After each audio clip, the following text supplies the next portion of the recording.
welcome to the deep dive. Yeah. You know, I'm always up for exploring new ideas, and you've sent over a collection of audio tracks this time about attracting women. Gotta say, it's a little outside my usual comfort zone. But hey, that's what makes these deep dives so fun, right? Getting a fresh perspective. Yeah, for sure. I think what really struck me about these tracks is the way they frame the whole concept of attraction. You know, it's not so much about like surface level techniques or pickup lines or anything like that. It's more about like understanding the deeper dynamics of the interaction between a man and a woman. Okay, interesting. So we're going deep then. Deep dive. Yeah. Exactly. That's what we do here. Yeah. And the speaker actually uses this term, the metaframe, to describe this underlying dynamic. The metaframe. Okay. I've heard that term thrown around a bit in the tracks, but I'm not totally clear on what it means. Can you break that down for us? Sure. So think of it like this. Every interaction has a kind of unspoken meaning, right? A frame that dictates the power dynamic. Right. You know, who's pursuing whom, who has more value in the interaction. And that's essentially what the metaframe is all about. It's the underlying frame that determines how the interaction will play out. So instead of trying to win the woman over, you're saying the speaker is arguing that you should aim to be the one being pursued. Flip the script. Yeah, you got it. He even uses this great analogy of ballroom dancing. You know, who leads in a ballroom dance? Well, traditionally it's the man. Exactly. And the speaker's point is that a man should lead in the same way in a romantic interaction. Set the pace, dictate the terms, and establish himself as the prize. Okay, I'm starting to see where he's going with this. In one of the tracks, he actually tells this story about being in Costa Rica, I think it was, and how women kept trying to frame him as the customer. You know, the one paying for companionship, basically. Right. But he very consciously flipped that script. Yeah, that story really drives home a key point. Right. You know, if you're not actively shaping the metaframe, someone else will, and you might not like the role you end up playing. That's a good point. Mm-hmm. All right, so I'm getting the importance of this metaframe concept. But how does a guy actually go about becoming this so-called prize that women are supposedly trying to win? Well, the speaker is very big on the power of belief. He argues that what you believe about yourself and about women will ultimately shape your reality and influence how women perceive you. He talks about that red/yellow visualization exercise Yeah. to show how we tend to see what we're focusing on. And then he lays out this whole set of empowering beliefs for men to cultivate. Some of them are pretty strong statements, though, like, women love sex and want sex from you, or no matter how a woman reacts, she's getting aroused. He even said, no matter how crazy it seems, you are the prize. I mean, those are pretty bold claims. Yeah, they definitely are. I mean, it's important to remember that we're exploring the speaker's framework here, not necessarily endorsing every single statement he makes. But I think the key takeaway is this emphasis on self-belief, you know, assuming a certain level of desire from women. Right? Instead of seeking validation, you should be the one giving it. That's a pretty big mental shift for a lot of guys, I imagine. For sure. And it leads into another really fascinating concept from the audio tracks, this idea of costly signals. Ah, yes. The peacock analogy. I love that one. How can a bird with such a flamboyant, impractical tail be attractive to females? It seems like it would be a disadvantage. Exactly. But that's precisely the point. The tail is a signal of strength and genetic fitness because it's basically saying, hey, look, I can survive even with this giant, cumbersome tail. I must be pretty amazing. So the speaker is saying that men can apply this principle to their interactions with women. Yep. He argues that sometimes advertising what might seem like flaws or disadvantages can actually make you more attractive because it signals confidence and authenticity. Okay, that's Yeah. interesting. He gives some pretty wild examples in the tracks, like intentionally doing something dorky to see how she reacts, disagreeing with a woman's taste in music, or even embracing your reputation as a player if you have one. Right. Those examples might seem counterintuitive, but they all tie back to this idea of costly signals. You're essentially saying, I'm not afraid to be myself, even if it means risking rejection. And that takes a certain level of confidence that can be very attractive. So it's almost like a calculated risk then. Yeah, you could see it that way. You're pushing the boundaries a bit to see how she reacts and to gauge her level of interest. You know, it's about standing out from the crowd and being memorable. Makes sense. That reminds me of something else he talks about, this idea of the coquette. What exactly is a coquette in this context? It's an archetype, really.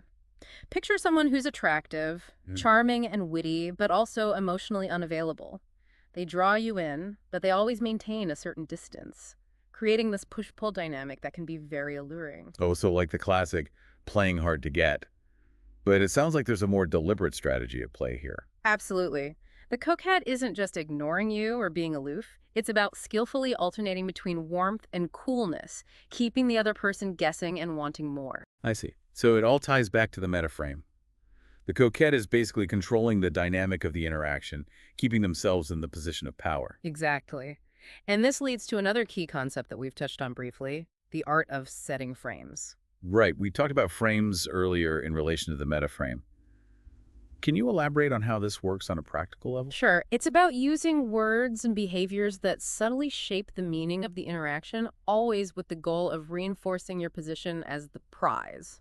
Remember the example of responding to a woman's drink offer with, "Is that your best pickup line?" Haha. Right. You're playfully turning the tables, making her feel like she's the one trying to win you over. Exactly. And the speaker provides a whole arsenal of these framing tactics. Things like challenging her to do something adventurous, accusing her of being creepy if she's too forward, or even playfully suggesting that she might not be able to handle your lifestyle.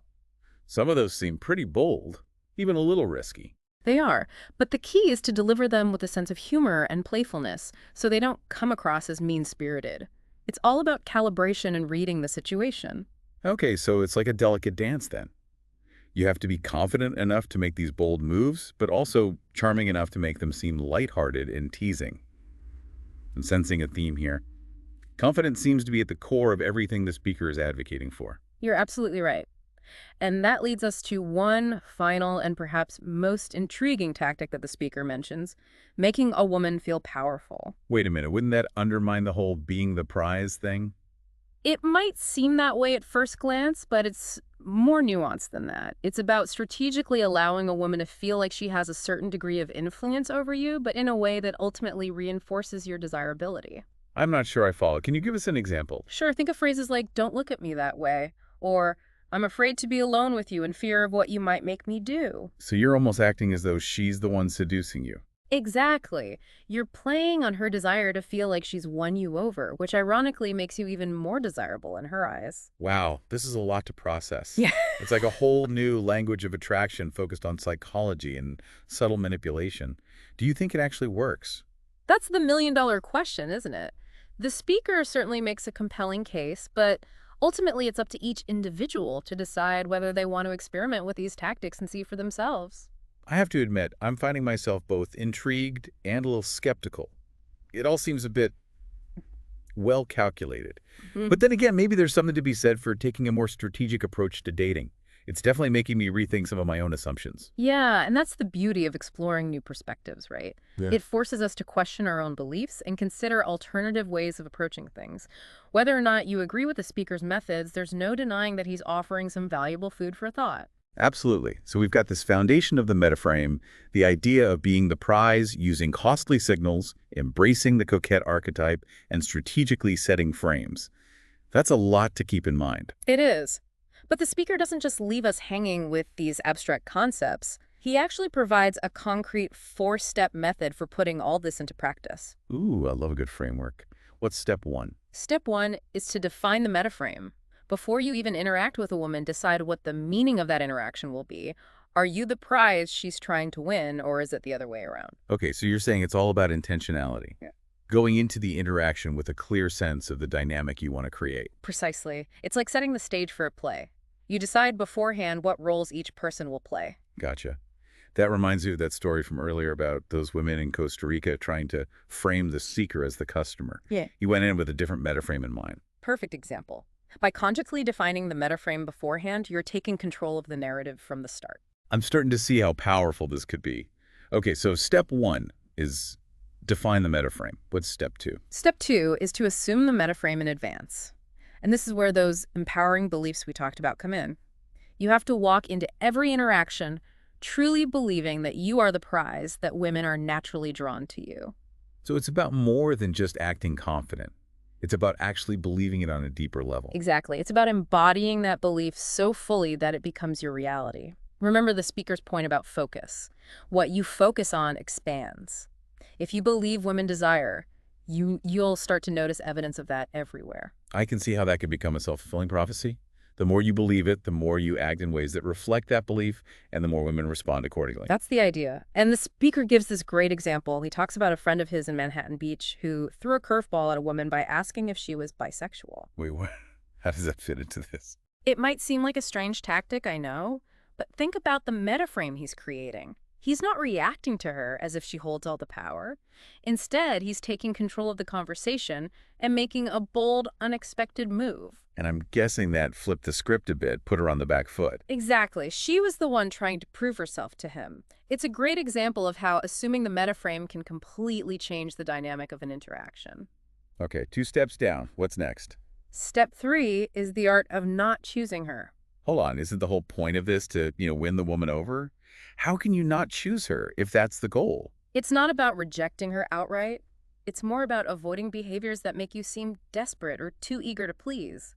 The speaker argues that women are naturally drawn to men who are selective, who don't just jump at the first sign of interest. Ah, so it's like a more strategic version of playing hard to get. You could say that. The speaker uses that ballroom dancing analogy again here. The man leads, but he doesn't chase. He invites the woman to follow.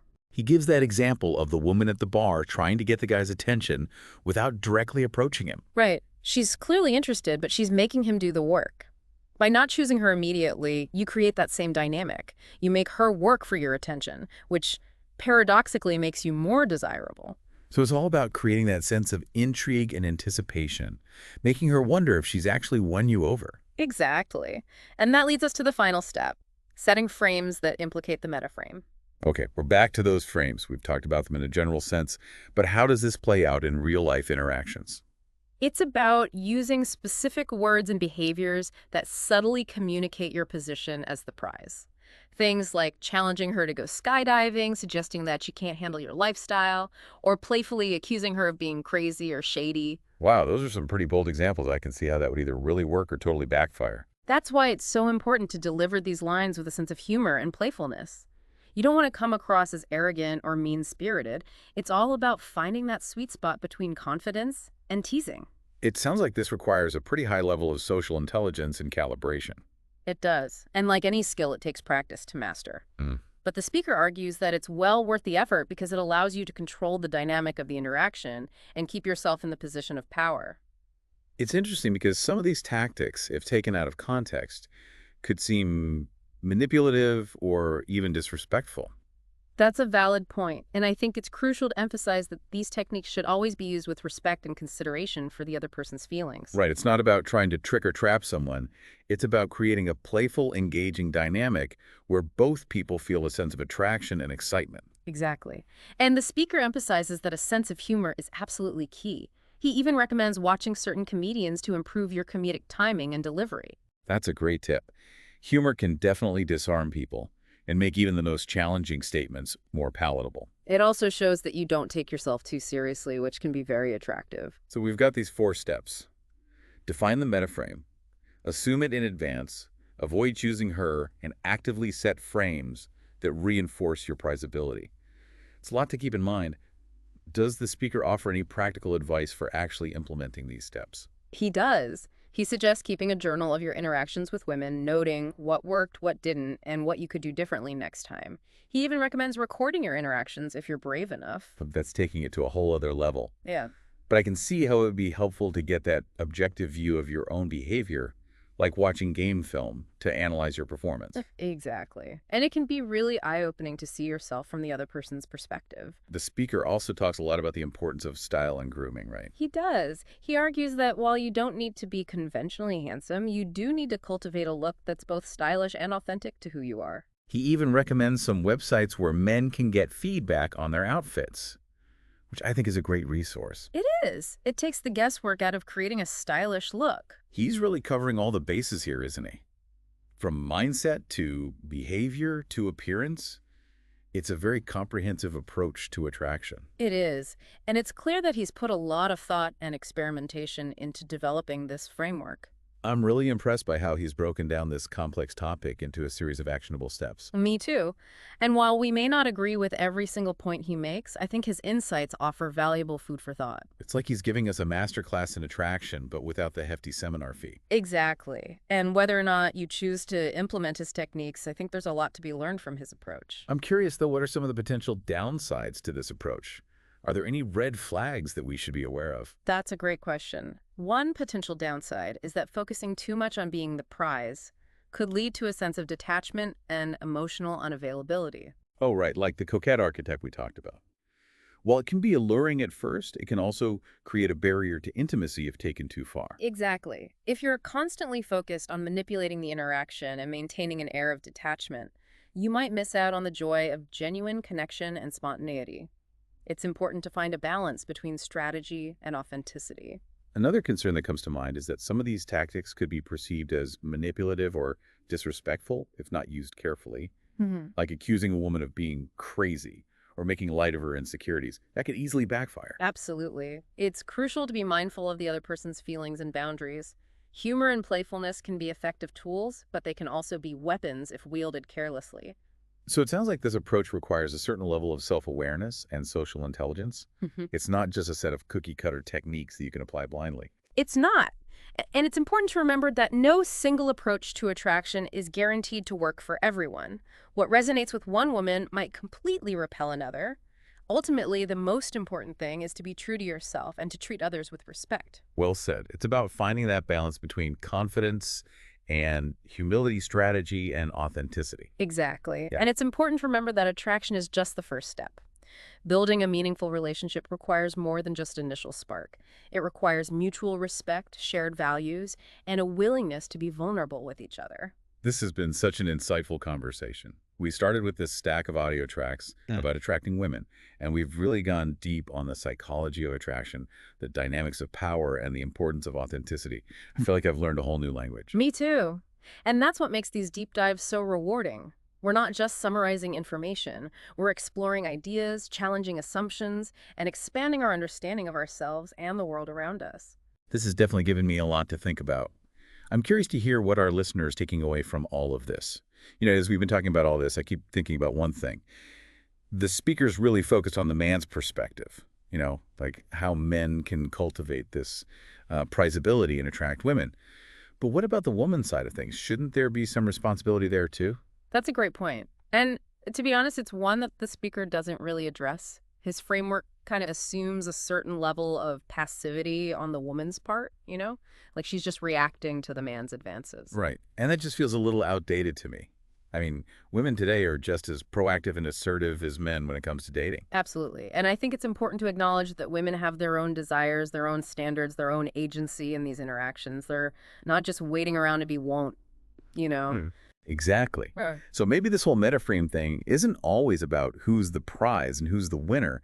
Maybe it's more about finding a dynamic that works for both people, a balance of give and take, where both individuals feel valued and respected. I think that's a much healthier and more realistic perspective. And it Yeah. reflects the reality of modern relationships where both partners are contributing to the dance of attraction.